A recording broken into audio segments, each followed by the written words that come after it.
एक बहुत ही unfortunate event होता है 12 जून को अहमदाबाद में, जहाँ पे एक एयर इंडिया की 171 फ़्लाइट जो है क्रैश कर जाती है just seconds after take off. और ये जो क्रैश होता है ये एक मेडिकल कॉलेज में जाके ये फ़्लाइट जो है क्रैश करती है, बीजे मेडिकल कॉलेज के हॉस्टल में।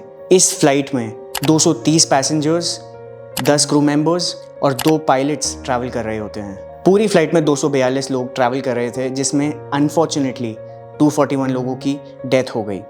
एक मिराकुलसली एक सर्वाइवर बचा। ये बहुत ही दुखद एक इंसिडेंट हुआ है, one of the most unfortunate aviation disasters in aviation history. इस फ्लाइट में कोई पहली बार ट्रैवल कर रहा था, कोई अपना करियर बनाने जा रहा था, कोई अपनी फैमिली के साथ सेटल होने जा रहा था, कोई टूरिस्ट थे। इसी फ्लाइट में गुजरात के ex chief minister mister Vijay Rupani जी भी ट्रैवल कर रहे थे और उनकी भी अनफॉर्चुनेटली डेथ हो जाती है। ऐसी 241 अलग अलग स्टोरीज थी। काफ़ी ज़्यादा अनफॉर्चुनेट ये एक्सीडेंट हुआ है और ये सिर्फ इंडिया में नहीं बल्कि पूरी दुनिया में डिस्कस किया जा रहा है। Everyone in the world, specifically in the aviation industry, is talking about this particular incident. और जिस कॉलेज पे, बीजे मेडिकल कॉलेज के हॉस्टल पे ये क्रैश करती है, वहाँ पे भी काफ़ी सारी कैजुअलिटीज़ आई। अभी ये एस्टिमेट किया जा रहा है कि जो डेथ टोल है, जितने लोगों की इस पर्टिकुलर इंसिडेंट में डेथ हुई है, वो अराउंड 270 है।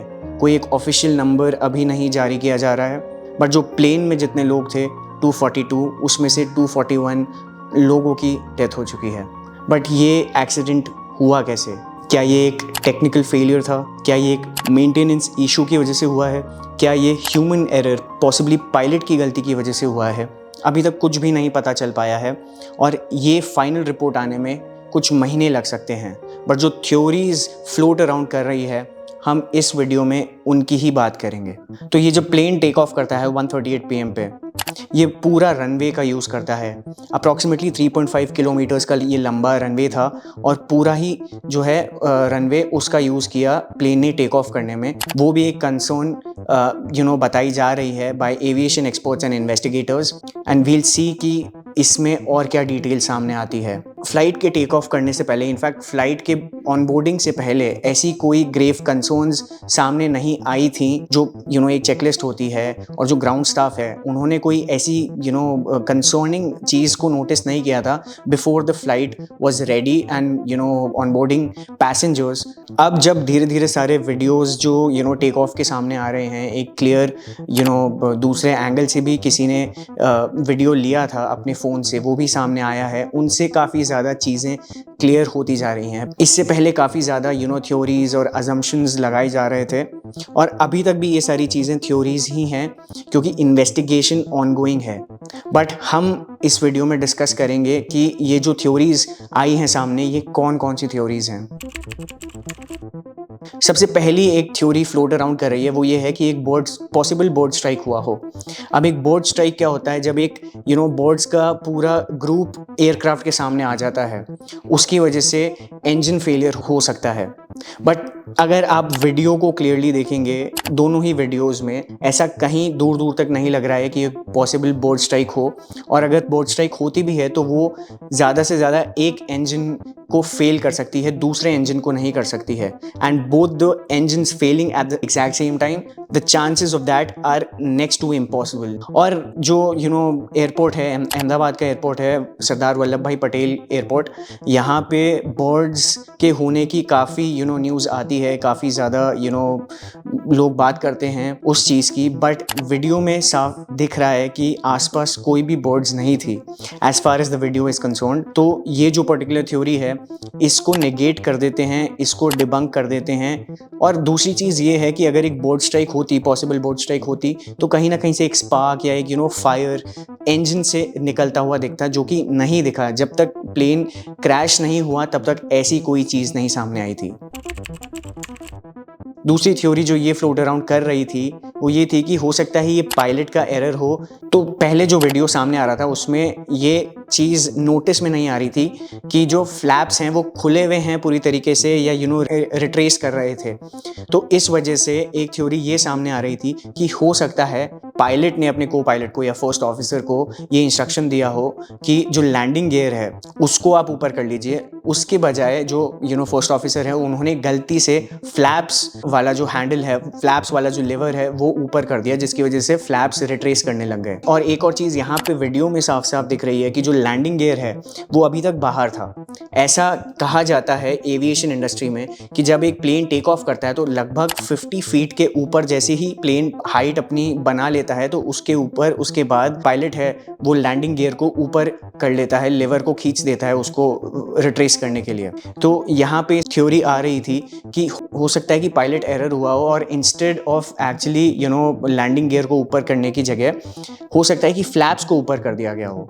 बट ये थ्योरी भी कहीं फिट नहीं बैठ रही है, क्योंकि काफ़ी सारे एविएशन एक्सपर्ट्स और वेटरन पायलट्स ने बोला है कि जो बोइंग का 787 का जो ड्रीम लाइनर प्लेन है उस पर्टिकुलर प्लेन में दोनों ही लेवर्स हैं वो काफ़ी अलग अलग जगह पे हैं। एक आगे की तरफ लैंडिंग गियर का लेवर है और पीछे की तरफ फ्लैप्स का है। तो ये हाईली अनलाइकली है कि एनी फर्स्ट ऑफिसर और pilot in the right mind would do so, because एक मसल मेमोरी भी यहाँ पे आ जाती है और काफ़ी अलग अलग जगह पे है तो पता चल जाता है। तो ये काफ़ी एक हाईली अनलाइकली चीज़ है जो कि हुई होगी पायलट एरर की वजह से।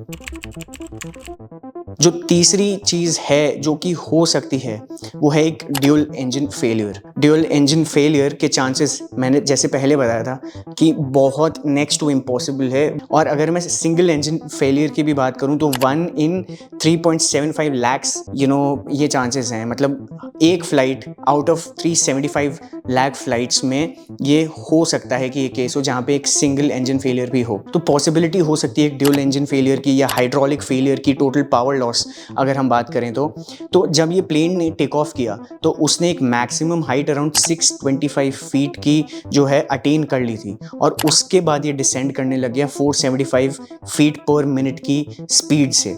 1.6 किलोमीटर का एक स्ट्रेच किया था इसने और उसके बाद ये सीधा बीजे मेडिकल हॉस्टल के ऊपर जाके क्रैश कर जाता है, जिसमें से काफ़ी ज़्यादा कैजुअलिटीज़ हुई, काफ़ी ज़्यादा इंजरीज वहाँ पे रिपोर्ट की जा रही है।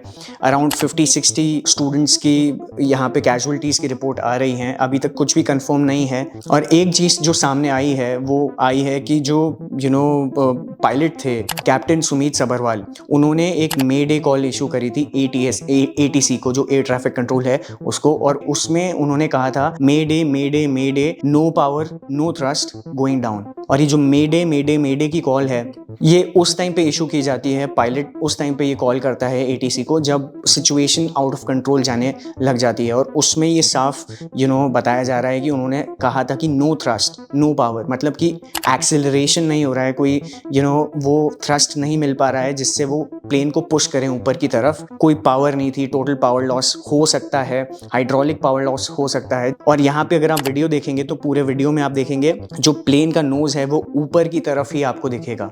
उसका साफ मतलब ये है कि जो पायलट है वो पुश कर रहे थे कि किसी तरीके से जो प्लेन को है वो ऊपर की तरफ थ्रस्ट मिले ताकि वो ऊपर की तरफ टेक ऑफ कर जाए। जहाँ तक बात है इंजन फेलियर की, तो प्लेन में आजकल के जो ये मॉडर्न प्लेन्स होते हैं, स्पेसिफिकली बोइंग 787 की मैं बात करूँ तो इतने पावरफुल इनमें इंजन्स होते हैं, जनरल इलेक्ट्रिक के इंजन्स होते हैं, रोल्स रॉयस के इंजन्स होते हैं, ये इतने पावरफुल होते हैं कि अगर एक इंजन फेल भी हो जाता है तो दूसरे इंजन में इतनी पावर है कि वो पूरे प्लेन को अच्छे से टेक ऑफ भी करा दे और वापस आके लैंड करा दे। बट यहाँ पे एक एंगल ये सामने आ रहा है कि हो सकता है ये एक डुअल इंजन फेलियर हो जिसकी वजह से टोटल पावर लॉस हो गया पूरी फ्लाइट में।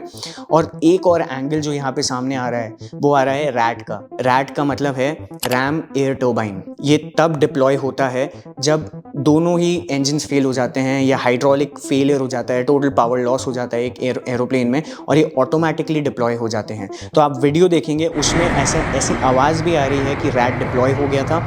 और अगर आप जूम इन करके देखेंगे तो ऐसा लग रहा है कि एक छोटा सा एक टर्बाइन टाइप जो नीचे प्लेन के अपने आप बाहर आ जाता है वो दिख रहा है। जो रैट है वो ऑटोमेटिकली डिप्लॉय होता है, उसमें पायलट्स को कोई उसको डिप्लॉय करने की जरूरत नहीं पड़ती, और वो उन्हीं इमरजेंसी सिचुएशंस में डिप्लॉय होता है जब हर चीज़ आउट ऑफ कंट्रोल हो जाती है। जो रैम एयर टर्बाइन है वो पावर प्रोवाइड करता है ताकि जो है प्लेन को थोड़ा सा पुश मिले। इस पे एक इन्वेस्टिगेशन चल रही है और फॉर्चुनेटली जो दोनों ब्लैक बॉक्सेस हैं वो मिल चुके हैं। अब ये ब्लैक बॉक्सेस क्या होते हैं? दो तरीके के ब्लैक बॉक्सेस होते हैं। एक होता है CVR जिसको कहते हैं कॉकपिट वॉइस रिकॉर्डर, और दूसरा होता है फ्लाइट डेटा रिकॉर्डर या FDR। अब जो कॉकपिट वॉइस रिकॉर्डर है वो बेसिकली जो कॉकपिट जहाँ पे जो पायलट्स बैठते हैं और जो सारे ऑपरेट करते हैं उस पर्टिकुलर जगह से पूरे प्लेन को, उसको कहते हैं कॉकपिट। और वहाँ पे जो भी कॉन्वर्जेशंस होती है पायलट्स के बीच में वो सारी रिकॉर्ड करता है, और कोई अलार्म्स और कोई हर तरीके की जो साउंड्स होती हैं, जो सिस्टम की साउंड्स वगैरह जो भी रिकॉर्डिंग होती है वो एक कॉकपिट वॉइस रिकॉर्डर में होती है। और जो दूसरा फ्लाइट डेटा रिकॉर्डर है वो जो सिस्टम की बाकी जो मेंटेनेंस वगैरह की जो डेटा होते हैं उनको कलेक्ट करता है। लगभग 80-100 पैरामीटर्स होते हैं, मे बी इवन मोर। तो उनके सारे पैरामीटर्स को ये कलेक्टिवली स्टोर करके रखता है। उसमें से ऑल्टीट्यूड होता है, एयर स्पीड होती है, डायरेक्शन होता है जिस तरफ प्लेन हेड कर रहा है।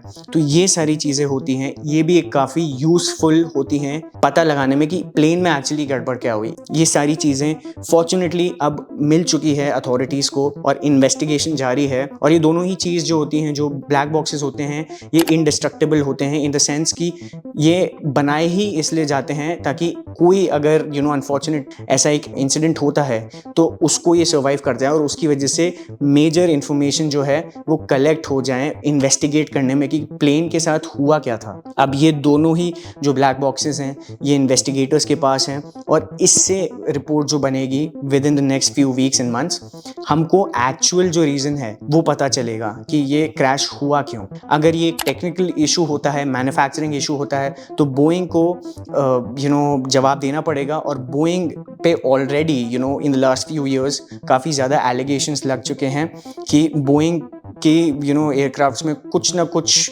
गड़बड़ हो रही है। जो उनके एक्स एम्प्लॉयज़ थे वो विसल ब्लोअर्स बन के सामने आए, उन्होंने बताने की कोशिश करी। उनमें से कुछ जो है मिस्टीरियसली गायब हो गए, कुछ को बैकलैश भी फेस करना पड़ा कि बोइंग में ये एक्चुअली हो रहा है। और इवन एक स्टिंग ऑपरेशन जो था उसमें ये चीज़ सामने आई जिसमें जो बोइंग के एम्प्लॉयज़ थे उनसे ही पूछा गया कि आप इस बोइंग 787 ड्रीमलाइनर में ट्रैवल करेंगे या नहीं। तो उनमें से काफ़ी सारे जो एम्प्लॉयज़ थे उन्होंने मना कर दिया कि हम इस प्लेन में ट्रैवल नहीं करेंगे। मेंटेनेंस इशू आते हैं तो एयर इंडिया को भी जवाब देना पड़ेगा कि ये जो ग्राउंड पे मेंटेनेंस इश्यूज़ वगैरह थे उन्होंने सही से देखा नहीं देखा, जो भी रीजंस थे वो सामने आएंगे। और अभी हो ये रहा है कि after this incident on June 12 इसके बाद बोइंग 787 ड्रीमलाइनर के और भी टेक्निकल इश्यूज सामने आ रहे हैं।